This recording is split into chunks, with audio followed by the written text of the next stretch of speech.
भगत Singh allied science specialist medical science centre से। आज हम बायोकेमिस्ट्री का एक टॉपिक, बहुत इंपॉर्टेंट टॉपिक, विटामिन का भी एक पार्ट फैट सोल्यूबल विटामिन के बारे में डील कर रहे हैं। सबसे पहले हम ये चलते हैं कि विटामिन है क्या। जैसा कि हम पढ़ चुके हैं बायोकेमिस्ट्री में भी कि विटामिन न्यूट्रिएंट सब्सटेंस का वाइटल न्यूट्रिएंट सब्सटेंस होती है। ये वाइटल पार्ट है। 6 न्यूट्रिएंट सब्सटेंस में 3 न्यूट्रिएंट्स, प्रोटीन, विटामिन और मिनरल्स, ये 3 वाइटल न्यूट्रिएंट कहलाता है। विटामिन को हम लोग बोलते हैं बायोकैटलिस्ट। क्यों बोलते हैं बायोकैटलिस्ट? हम जानते हैं कि मेरे बॉडी में जितने भी रिएक्शन होता है वो सारे रिएक्शन एंजाइम से होता है और कुछ ना कुछ कैटलिस्ट से होता है। उस रिएक्शन कराने के लिए जो एंजाइम है मेरे बॉडी में होता है, लेकिन सभी के लिए नहीं होता है। लगभग 60% रिएक्शन हमारे बॉडी में जो होता है वो एंजाइम के द्वारा जो मेरे बॉडी में सिक्रेशन होती है। 40% जो रिएक्शन होती है वो उसके लिए हमारे बॉडी में एंजाइम नहीं है, उसके लिए हमें बाहर से लेना पड़ता है कैटलिस्ट। उसमें 30% कैटलिस्ट विटामिन का है, 10% मिनरल्स का है। तो इसीलिए विटामिन को हम लोग क्या बोलते हैं? एक बायो कैटलिस्ट बोलते हैं। तो इसका मतलब कि बायो विटामिन का काम क्या है? मेरे बॉडी में कुछ ऐसे रिएक्शन जो नहीं हो सकता है इसके बगैर, उस रिएक्शन को कराने के लिए हमें बाहर से लेना नेसेसरी है, क्योंकि उसके लिए मेरे बॉडी में कोई एंजाइम्स या कोई कैटलिस्ट नहीं है। दूसरी बात है, इस विटामिन की बहुत कम आवश्यकता मेरे बॉडी में पड़ती है, ट्रेस अमाउंट में जरूरत पड़ती है, और इस विटामिन का कैलोरीफिक वैल्यू नहीं होता है। विटामिन का कैलोरीफिक वैल्यू 0 होता है। हाँ, ये इतना जरूर है कि एनर्जी बनाने में विटामिन का रोल है, बट अपना इसका कैलोरीफिक वैल्यू नहीं होता है। आइए हम लोग पहले चलते हैं। विटामिन ऐसे दो तरह का होता है, 2 ग्रुप में पढ़ते हैं, fat soluble vitamin and water soluble vitamin. आज हम लोग पढ़ रहे हैं फैट सोल्यूबल विटामिन के बारे में, इसके बाद हम लोग पढ़ेंगे वाटर सोल्यूबल विटामिन के बारे में। फैट सोल्यूबल विटामिन किसको बोलते हैं? कि वैसा विटामिन जो फैट के साथ सॉल्युबल रहता है, उसके साथ मिक्स रहता है। और जो वाटर सोल्यूबल विटामिन जो होती है वो वाटर के साथ मिक्स रहता है। तो कौन कौन से विटामिन जो होती है फैट के साथ मिक्स रहते हैं? तो विटामिन ए, डी, ई, के, ये तो सिर्फ नोमेनक्लेचर क्या से है, इसमें कोई ए और डी, ई, के से कोई मतलब नहीं है। सिर्फ हम लोग इसको नामकरण से पुकारते हैं, नाम से पुकारते हैं। अदरवाइज इसका कोई स्पेसिफिसिटी नहीं है। जो जैसे जैसे खोज हुआ था ना, वो डिस्कवरी जो हुआ था, तो सबसे पहले विटामिन ए हुआ था, उसके बाद बी हुआ था, फिर सी हुआ था, फिर डी हुआ था, तो ई हुआ। क्यों? लेकिन उसी के अनुसार से बनाया गया। लेकिन जब कैरेक्टर देखा गया तो वो जो विटामिन था ना, वो रियल में फैट सोल्युबल था। तो उसी तरह से हम लोग जब हर विटामिन के बारे में पढ़ते हैं, विटामिन ए, डी के, अब इतना लिखने के बाद हम लोग एग्जामिनेशन में लिखते हैं, इतना लिखने के बाद वाटर सोल्युबल विटामिन को हम लोग आगे चलेंगे। हम लोग बात चल रहा है पहले हम लोग विटामिन ए के बारे में। विटामिन ए, तो हम लोग को लिखना क्या क्या होता है? तो कोई भी विटामिन लिखने के लिए क्या करना पड़ता है? सबसे पहले लिखते हैं केमिकल नेम, लिखते हैं केमिकल नेम क्या होता है। दूसरा लिखते हैं इसका डेली रिक्वायरमेंट, कितनी आवश्यकता होती है, डेली रिक्वायरमेंट, है ना। तीसरे नंबर पे जो ब्लड में वैल्यू वो लिखना नहीं जरूरत है, इसमें जरूरत नहीं पड़ती है कि ब्लड में कितना वैल्यू होती है। उसके बाद लिखते हैं सोर्स, लिखते हैं। इसके बाद हम लिखते हैं फिर इसका एक्शन या फंक्शन, लिखते हैं एक्शन या फंक्शन। फिर लिखते हैं हम लोग डिफिशियंसी सिम्टम, ये हम लोग फिर इसको लिखते हैं। और इसके बाद हम लोग जो अलग वीडियो जो पढ़ेंगे हम लोग, जिसमें हम लोग थेराप्यूटिकली पढ़ेंगे, हम लोग विटामिन ए के बारे में और उसके डिटेल डिजीज में पढ़ेंगे, कम्युनिटी मेडिसिन के अनुसार से देखेंगे, तो उसको हम लोग ज़्यादा डिटेल में अलग देखेंगे। हम लोग यहाँ बायोकेमिस्ट्री के अनुसार से हम लोग को इतना ही पढ़ना होता है जो जिसमें कि हम लोग उसको पढ़ सकेंगे। बाकी जो डिजीज के अनुसार हम लोग को अलग व्यू से पढ़ना होता है। तो हम लोग बायोकेमिस्ट्री के अनुसार से हम लोग को देखना है, तो हम लोग क्या क्या देखेंगे? पहले हम विटामिन ए के बारे में देखते हैं। तो विटामिन ए, जिसका क्या बोलते हैं अभी हम सबसे पहले क्या पढ़ेंगे? Chemical name. तो केमिकल नेम क्या हो जाएगी इसका? रेटिनॉल, ठीक है। केमिकल नेम क्या हो जाएगी? Retinol, chemical name. इसमें ये जो रेटिनॉल जो पढ़ते हैं वो एनिमल सोर्स के लिए होती है। रेटिनॉल इसमें लिखना पड़ेगा animal source, by animal source. और दूसरा होता है बीटा कैरोटीन। बीटा कैरोटीन ये क्या लिखेंगे? By plant source. Plant source यानी इतना क्लियर हो गए कि अगर एनिमल सोर्स अगर कोई यूज करेंगे तो उसमें रेटिनॉल मिलेगा, और अगर प्लांट सोर्स यूज करेंगे तो कैरोटीन मिलेगा। दूसरा चीज आ गया हमको इसके बारे में, इसका डेली रिक्वायरमेंट क्या होती है? डेली रिक्वायरमेंट हमें इसका आवश्यकता पड़ती है। जैसे चिल्ड्रन में लगभग 900 माइक्रोग्राम की आवश्यकता पड़ती है पर डे, और अगर प्रेगनेंसी है तो प्रेगनेंसी में 800 माइक्रोग्राम, और ऐसे एडल्ट में 700 to 800 माइक्रोग्राम, इतना आवश्यकता हम लोग को डेली रिक्वायरमेंट पड़ती है। अब जो आती है बात इसकी सोर्सेस क्या होती है, तो इतना हम लिखने के बाद हम लोग क्या पढ़ेंगे फिर सोर्स क्या होता है। तो रेटिनॉल्स या बीटा कैरोटीन सोर्स क्या हो गई? तो दोनों सोर्स है, एनिमल सोर्स भी है, प्लांट सोर्स भी है। तो एनिमल सोर्स में क्या हो जाएगी? जैसे मिल्क, एग, बटर, है ना, मिल्क, एग, बटर, फिर लीवर, ये हो जाएगी क्या मेरा एनिमल सोर्स। प्लांट सोर्स क्या हो जाएगी? पपाया, गुआवा, एप्पल्स, ऑरेंज, है ना, जितना भी येलो कलर का जितने भी फ्रूट्स होंगे उसमें क्या होगी? केवल बीटा कैरोटीन मिलता है। तो बीटा कैरोटीन का क्या होता है? कलर कैसा होता है? Yellow colour. तो ये बीटा कैरोटीन का कलर येलो होता है, इसका मतलब कि जो भी कलर येलो कलर के जितने भी फ्रूट्स होंगे उसमें क्या मिलेगी? Vitamin A. तो हम लोग को दोनों सोर्स समझ लीजिएगा कि जो केमिकल के अनुसार से। अब जो बात आता है इसका कि बॉडी में इसका जो डाइजेशन की बात जो होती है, तो जो रेटिनॉल जो होती है, ये देखिएगा पहले जो हम रेटिनॉल जो लेते हैं, रेटिनॉल ये गया डायरेक्ट जीआईटी में। बाइल साल्ट क्या करता है? इसको डायरेक्ट यहाँ पर फैट से इसको अलग कर देता है, और डायरेक्ट रेटिनॉल क्या होता है? ऑब्जॉर्ब हो जाता है। रेटिनॉल डायरेक्ट ऑब्जॉर्ब हो जाता है। लेकिन वही अगर बीटा कैरोटीन अगर लेंगे हम लोग, बीटा कैरोटीन लेते हैं, अगर सपोज दैट बीटा कैरोटीन लेते हैं, तो ये जब आता है पहले, तो बाइल साल्ट क्या करता है? इसको पहले सेपरेट करके फैट से अलग करके, और इसको चेंज करता है क्या चीज में? नहीं, यहाँ पर नहीं करता है सभी, यहाँ पर क्या करता है? फैट से अलग करके अब बीटा कैरोटीन को डायरेक्ट ऑब्जॉर्व करा देता है। तो बीटा कैरोटीन क्या हो जाएगी? यहाँ से ऑब्जॉर्व हो जाएगी। तो यहाँ ऑब्जॉर्व हो गया, तो यहाँ से रेटिनॉल को ऑब्जॉर्व किया, और किसको? बीटा कैरोटीन को। कौन किया? Bile salt. अब जब जाता है लीवर में, जब जाता है तो रेटिनॉल डायरेक्ट रेटिनॉल में वर्क करेगी, रेटिनॉल में, और बॉडी में जा करके रेटिनॉल के फॉर्म में क्या यूज होगी। लेकिन बीटा कैरोटीन जो होती है लीवर में जा करके कन्वर्ट कर जाएगा क्या चीज में? रेटिनॉल में। याद रखिए बीटा कैरोटीन चेंज करेगी रेटिनॉल में। इसको एक्टिवेट कौन करेगा? थायरोक्सिन। तो अब ये रेटिनॉल का क्या होगा? बॉडी में फंक्शन होगा। तो आपको समझ में आ गया कि दोनों जो है जीआईटी में जाकर के अलग होगा फैट से, और रेटिनॉल डायरेक्ट रेटिनॉल के फॉर्म में यूज होगा, और बीटा कैरोटीन लीवर में जाकर के रेटिनॉल में क्या हो जाएगी? कन्वर्ट कर जाएगी, उसके बाद उसका यूज होगा। नेक्स्ट जो बात होगी अब कि इसका एक्शन क्या होगा। तो विटामिन ए का एक्शन सबसे ज्यादा एपिथेलियल सेल पे होता है, बेसमेंट मेम्ब्रेन पर। तो विटामिन ए जो रेटिनॉल होता है, रेटिनॉल का मैक्सिमम जो फंक्शन होता है वो होता है एपिथेलियल टिश्यू पर। एपिथेलियल टिश्यू जिसमें कि बेसमेंट मेम्ब्रेन को सिंथेसिस करता है, चाहे वह म्यूकस मेम्ब्रेन हो या फिर स्किन का लेयर हो, चाहे स्टेटम का लेयर है, इसको सिंथेसिस करता है। और आई में जो रोडोप्सिन पिगमेंट होती है रेटिनल सेल्स, उसको वो डेवलप करता है, रोडोप्सिन पिगमेंट, इसको डेवलप करता है। तो ये विटामिन ए का एक सबसे बड़ा फंक्शन होता है यहाँ पे। तो जहां भी लाइनिंग होती है एपिथेलियल टिश्यू का, म्यूकस का लाइनिंग का, वो सारी जगह ये विटामिन ए जो होता है वो हेल्प करता है। दूसरा जो क्या करता है, ये जो स्किन पर जो कीराटिन प्रोटीन जो बनता है, उस केराटिन प्रोटीन को बनने में भी विटामिन ए का बहुत बड़ा रोल होता है, जिसके कारण वो तो हेयर रूट का डेवलपमेंट होती है, या फिर नेल पैड का डेवलपमेंट होता है। तो ये मेरा विटामिन ए का बहुत इंपॉर्टेंट एक्शन होता है जो हमारे बॉडी में एक्शन करता है।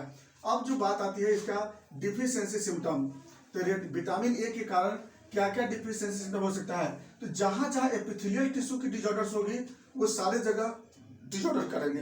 जैसे सबसे पहले देखिएगा, विटामिन ए कमी होने से क्या होगी? स्किन क्या हो जाएगी? स्किन फट जाएगी, स्किन पे क्या हो जाएगी? लेदरी स्किन हो जाएगी, जिसको लोग क्या बोलते हैं? फ्राइनोडर्मा। फाइनोडर्मा कहते हैं। फाइनोडर्मा का मतलब होता है स्किन जो होता है वो लेदरी जैसा हो जाता है। वो इसके बाद हो सकता है लिप भी, चीलोसिस लिप में भी क्या होता है, फट जाता है लिप, उसको बोलते हैं लोग। फिर उसके बाद क्या होता है जीरोप्थैल्मिया जीरोप्थैल्मिया का मतलब होता है जो कंजंक्टिवा है वो क्या हो जाएगी, ड्राई हो जाएगी, आई ड्राई हो जाएगी, आई मूवमेंट क्या हो जाएगी उसको, इसके जीरोप्थैल्मिया की वजह से क्या होगी, आईलिड मूवमेंट नहीं हो पाएगी। आईलिड मूवमेंट में क्या होगी, उसको दिक्कत होगी, इसलिए आईलिड मूवमेंट नहीं हो पाता है। इसकी वजह से फिर क्या होगी, जो रोडोप्सिन पिगमेंट कमजोर हो जाता है, फिर क्या होगी, नाइट ब्लाइंडनेस हो जाएगी उसको, क्योंकि क्या होगी, रात में रोडोप्सिन पिगमेंट काम नहीं करेगी, रोडोप्सिन काम करती है किसमें, जल्दी नाइट में काम करती है, तो उसकी वजह से क्या हो जाएगी, फिर नाइट ब्लाइंडनेस डेवलप करेगी। उसके बाद क्या हो जाएगी, फिर अल्सर, जहां जहां म्यूकस मैन होगी वहां वहां क्या हो जाएगी, अल्सरेशन का टेंडेंसी डेवलप होती रहती है इस तरह। उसके बाद फिर क्या होगी, बोन वीक हो जाएगी, बोन कमजोर हो जाएगी। फ्री रेडिकल, विटामिन ए का एक फंक्शन और भी था, फ्री रेडिकल को बॉडी से रिमूव करता है। ये क्या करेगा, एंटीऑक्सीडेंट का काम करता है। एंटीऑक्सीडेंट मतलब कि फ्री रेडिकल को बॉडी से रिमूव करना, और फ्री रेडिकल क्या होगी, उस कंडीशन में रिमूव नहीं होगी तो बॉडी में क्या हो जाएगी, बहुत सारे डिजॉर्डर डेवलप कर जाएंगे विटामिन ए की वजह से। तो ये एंटीऑक्सीडेंट में भी बहुत अच्छा रोल लेता है। तो विटामिन ए के डिफिशियंसी सिम्टम लोग लिख लेंगे। तो ये मेरा विटामिन ए हुआ। दूसरा जो हम लोग को पढ़ना है वो है विटामिन डी, क्योंकि हम लोग विटामिन ए को और भी डिटेल हम लोग चलेंगे, जब हम लोग सेपरेट चलेंगे vitamin D, vitamin A, vitamin D, तो हम लोग अभी तो हम लोग सिर्फ कंबाइंड एक साथ पढ़ रहे हैं एग्जामिनेशन के पर्पज से, कि फैट्स और विटामिन एक साथ एग्जामिनेशन में लिख सकेंगे। तो विटामिन डी का अगर हम लोग बात चलें, केमिकल पहला है केमिकल नेम क्या हो गया इसका, केमिकल फॉर्मूला क्या हो गया, तो कैल्सीफेरॉल बोलते हैं। और ये कैल्सीफेरॉल किसका है, एनिमल सोर्स का है, एनिमल सोर्स। अगर वो प्लांट सोर्स होगा तो क्या होगी, आर्गो कैल्सीफेरॉल। तो दोनों दो हो गया, ये प्लांट सोर्स का है, प्लांट सोर्स, तो दो हो गया, आर्गो कैल्सीफेरॉल और कैल्सीफेरॉल। तो अब क्या होती है, ये होती है, अब हम लोग बात आते हैं डेली रिक्वायरमेंट कितना लेना चाहिए डेली रिक्वायरमेंट। तो अगर जैसे मान लीजिए चिल्ड्रन है, चिल्ड्रन को 18 माइक्रोग्राम, ओल्ड एज 18 माइक्रोग्राम, और एडल्ट में 15 से लेकर के 17 माइक्रोग्राम। इसमें हम लोग इसको ले सकते हैं प्रेगनेंसी में 17 माइक्रोग्राम। तो इस तरह से क्या होता है कि इसका डेली रिक्वायरमेंट हम लोग लेते हैं। अब जो बात आती है सोर्स क्या होती है, तो विटामिन डी का सोर्स, सबसे बेस्ट सोर्स क्या है, मिल्क। सबसे बेस्ट सोर्स क्या हो गया, मिल्क, एग, नट्स, है ना, ये इसका सबसे बेस्ट सोर्स हो जाता है विटामिन डी का। और इससे भी बड़ा सोर्स होता है इसका सन रे में क्या होती है, विटामिन डी सिंथेसिस होता है। कैसे बनता है सिंथेसिस, जैसे अब याद रखना, ये स्किन है, याद रखिएगा, स्किन पे उसमें बोला जाता है कि 18% बॉडी सरफेस 18% अगर 30 मिनट तक अगर डेली पर डे अगर वह एक्सपोज कराता हो बॉडी में, तो बॉडी में प्रॉपर विटामिन डी बन जाती है।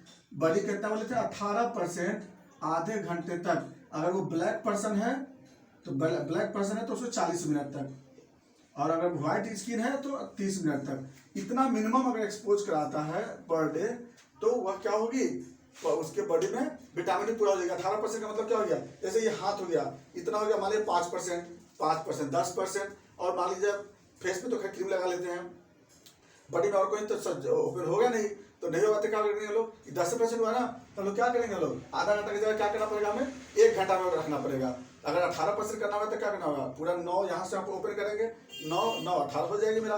लेकिन कितना होता है, कोई ओपन करते नहीं है, तो लेकिन लोग इतना तो ओपन जो रखते हैं साइकिल चलाते समय भी, तो कितना रख सकते हैं, 30 आधा 1 घंटा तो रख सकते हैं। तो ये विटामिन डी उतना प्रॉपर अमाउंट में बॉडी में बन सकती है। लेकिन अब जो बात है कि बनता कैसे है ये, तो होता क्या है कि जो सनरे जब इस पे जो यूवी लाइट जो एक्सपोज करता है, इस पे अल्ट्रा वायलेट रे, तो जो स्किन के एडिपोज टिश्यू में जो कोलेस्ट्रॉल होता है, ये कोलेस्ट्रॉल जो होता है यूवी लाइट के प्रेजेंस में ये चेंज कर जाता है कोल कैल्सीफेरॉल में, कोल कैल्सीफेरॉल में ये चेंज कर जाता है। कौन? ये कोलेस्ट्रॉल चेंज कर जाता है कोल कैल्सीफेरॉल में। और ये जो होता है ये लीवर में जा करके, और लीवर में जा करके 25 हाइड्रोक्साइल से रिएक्शन करके तब बन जाता है 25 हाइड्रोक्सी कोल कैल्सीफेरॉल। तो खैर इतना तो बना ना, कोल कैल्सीफेरॉल बना ना, जो कैल्सीफेरॉल बाहर से लेते थे वो मेरा स्किन तो तैयार किया ना। फिर ये क्या होता है कि 25 हाइड्रोक्सी कोल कैल्सीफेरॉल बनता है।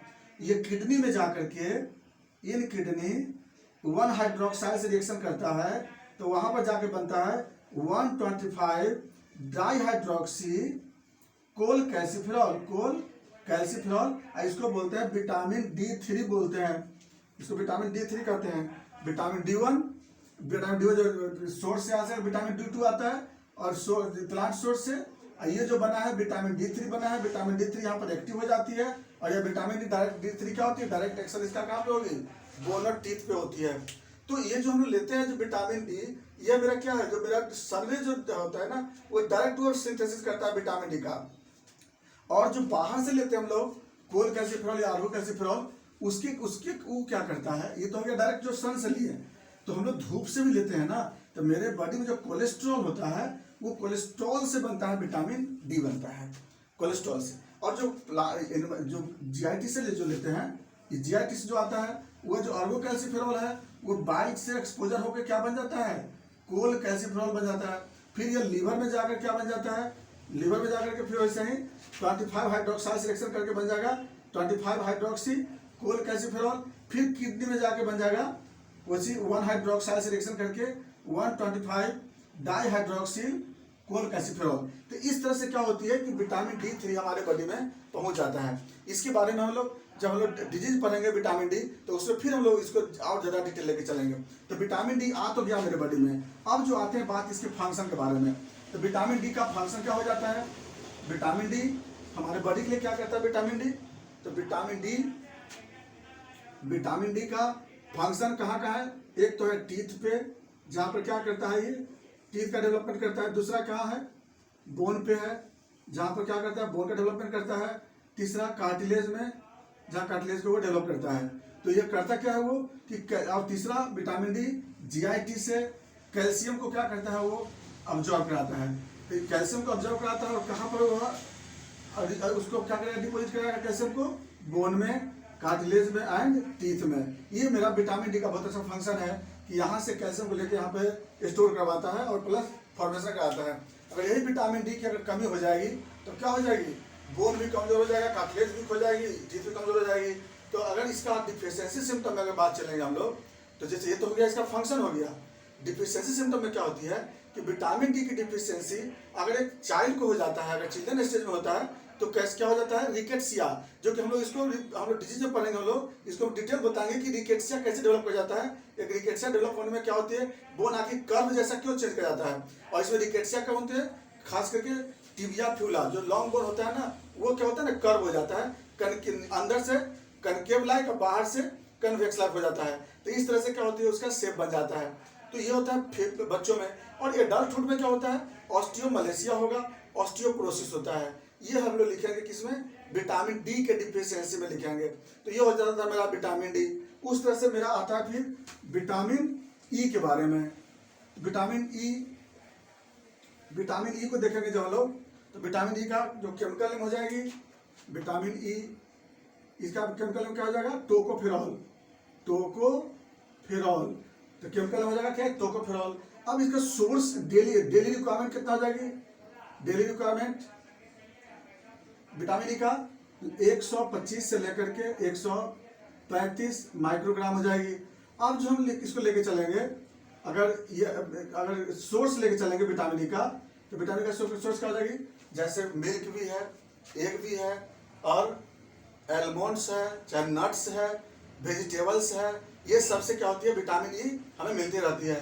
तो विटामिन E का हम लोग केमिकल, अब इसका जो फंक्शन जो देखें हम लोग विटामिन E का, तो विटामिन E को हम लोग क्या बोलते हैं? एंटी एस्टिलिटी विटामिन बोलते हैं। एंटी एस्टिलिटी विटामिन, क्योंकि इसका ज्यादा एक्शन किस पे होती है? गोनाड पे एक्शन होती है। इसका मतलब इतना मालूम हो जाएगा कि टोकोफेरोल का जो एक्शन होती है वो टोकोफेरोल का एक्शन कहाँ पे होगी, गोनाड पे होगा।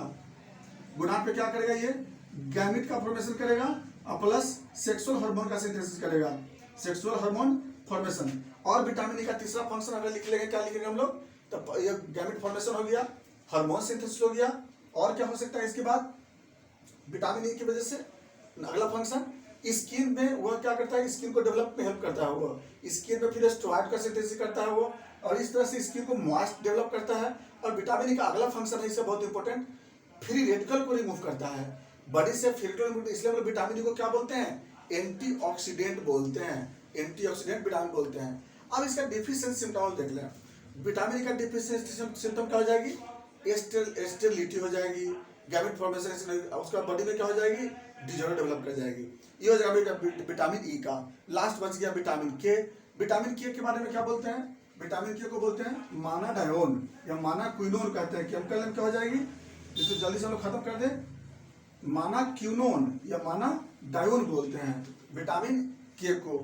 तो विटामिन के हो गई। अब इसका जो सोर्स हो गया, सोर्स में आपको मालूम होगा कि ज्यादा सोर्स इसका क्या होती है, हमारे बॉडी में नॉर्मल फ्लोरा बैक्टीरिया, सोर्स में लिखेगा maximum source in normal flora bacteria, और बाकी ग्रीन वेजिटेबल, ये हो जाएगी।